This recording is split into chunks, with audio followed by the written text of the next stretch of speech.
Doom v Vamus v Vamus Epicureans. This is the BCE Comics Pod one-shot edition. I'm your host, Nick Smith, and I'm joined by...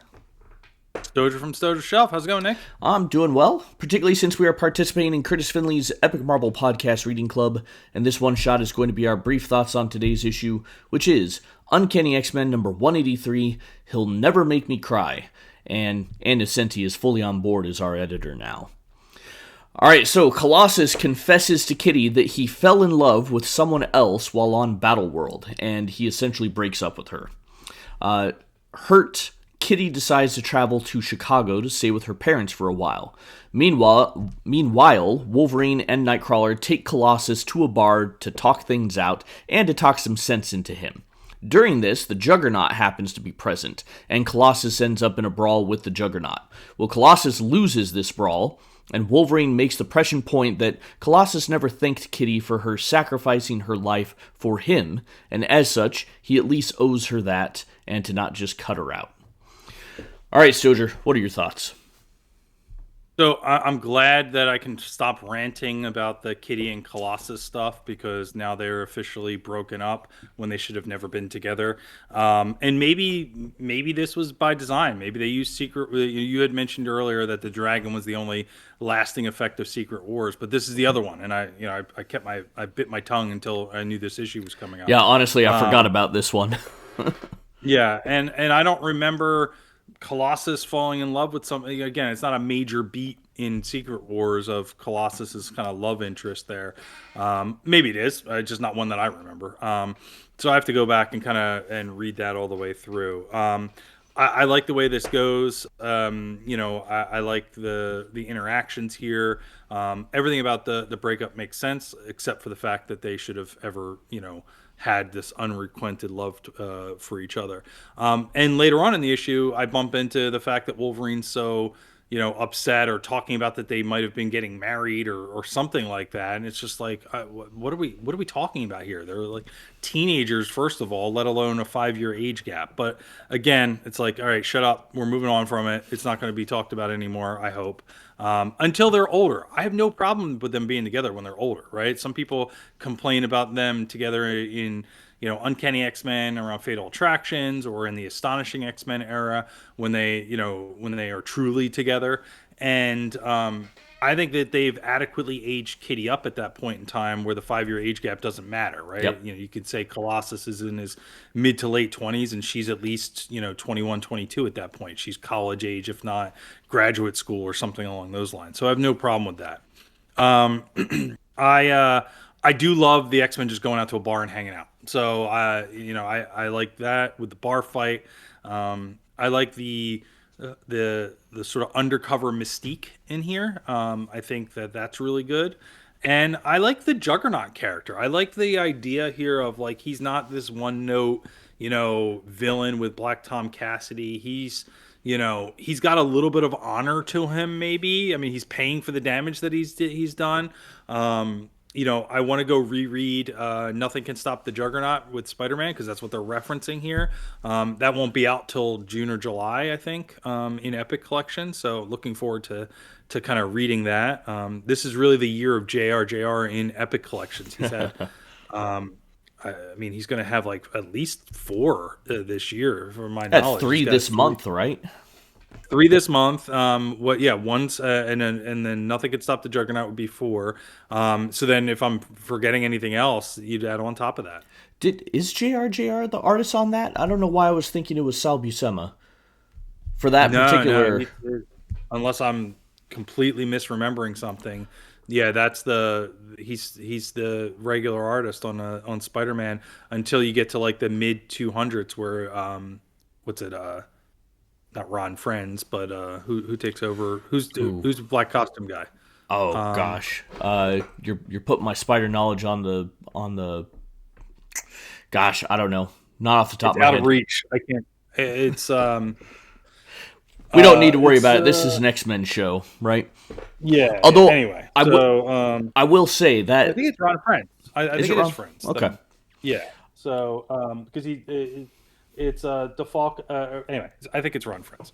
I could be wrong, but anyway. So I enjoy the bar fight. I like the idea of what Wolverine's doing here, even if I don't like the motivation for why he's doing it. Like, get this guy out of his rut by getting him into a bar fight. That's very Wolverine. I think all that's really cool. And we get two introductions of characters in this book, or semi-introductions of characters. So we get this sort of vampire Selene, that, you know, we don't really understand her powers in this book. She's just kind of on the last page. And we also get Rachel, who I don't know if she's there by name. Now, she's technically been introduced in New Mutants, and she references that she was at the mansion already.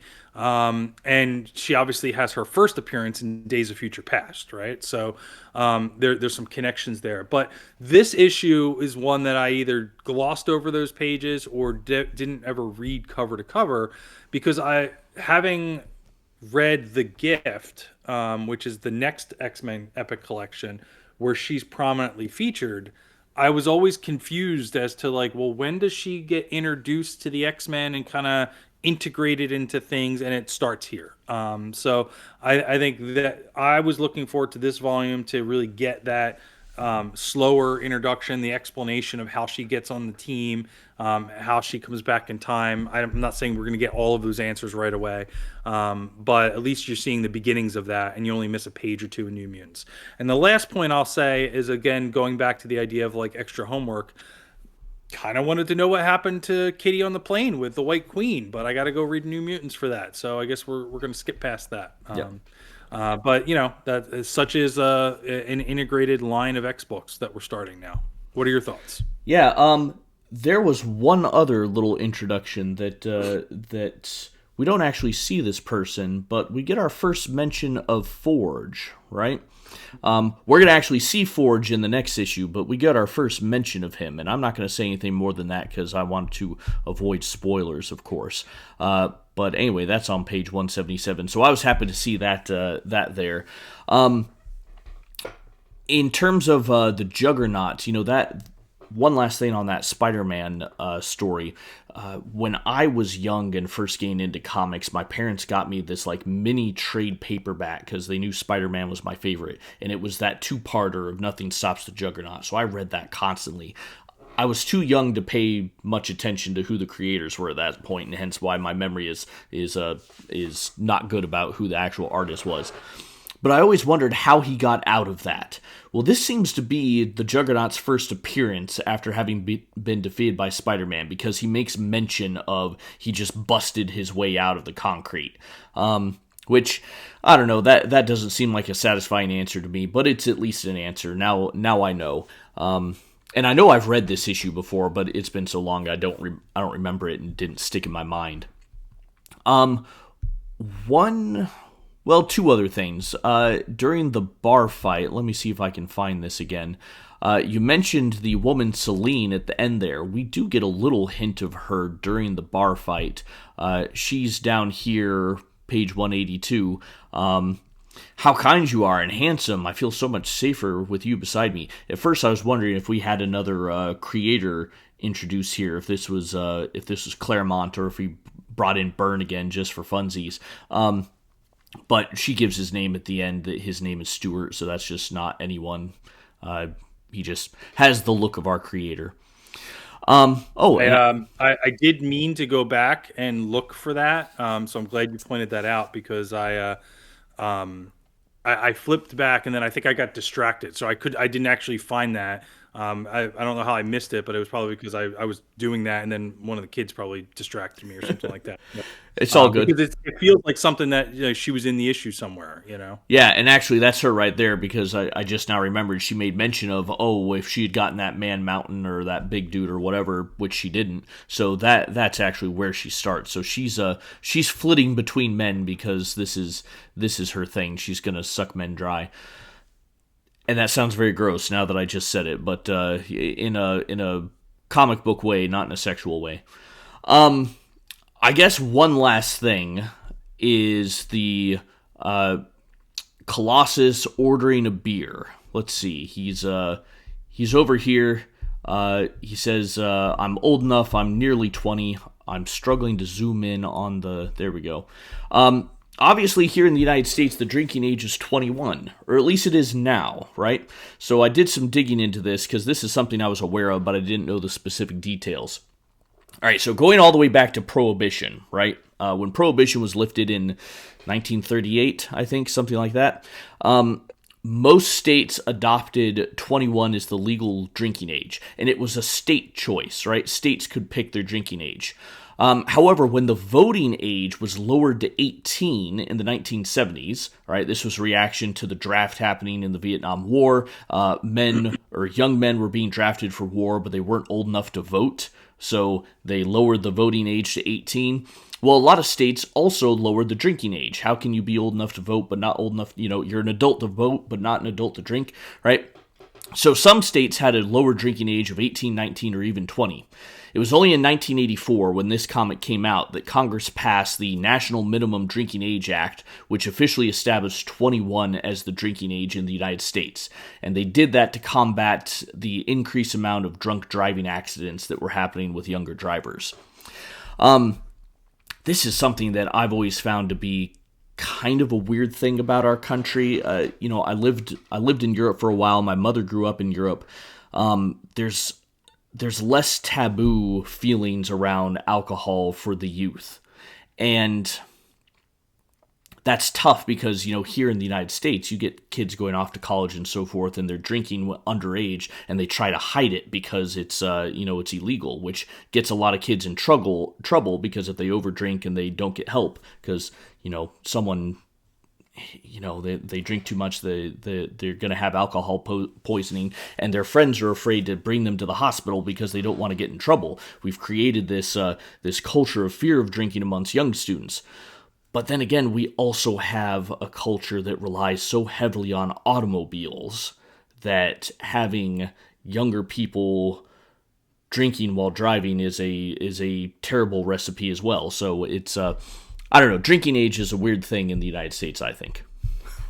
Yeah, and it's interesting. I don't know when you were in Colorado, how old you were, and where you live, but for me, living outside of Philadelphia or inside of Philadelphia when I was a kid, you're so close to Jersey and Delaware, more so Jersey than Delaware. And as I understand it from my dad, the drinking age in Jersey was lower than it was in Pennsylvania during that time. So people would drive to Jersey and use IDs there, or have a Jersey ID over here, all sorts of weird things, right, to kind of get around some of that stuff. And this was back before IDs even had pictures on them in some cases, right? So they're just like paper cards and stuff like that. So definitely like an interesting dynamic. You bring up some interesting points with, if you make something taboo, then are people going to, kind of overindulge because when they have the opportunity, even if they're technically not allowed to, are they going to kind of go crazy with it? And definitely agree that the U.S. has an overabundance or over reliance on automobiles.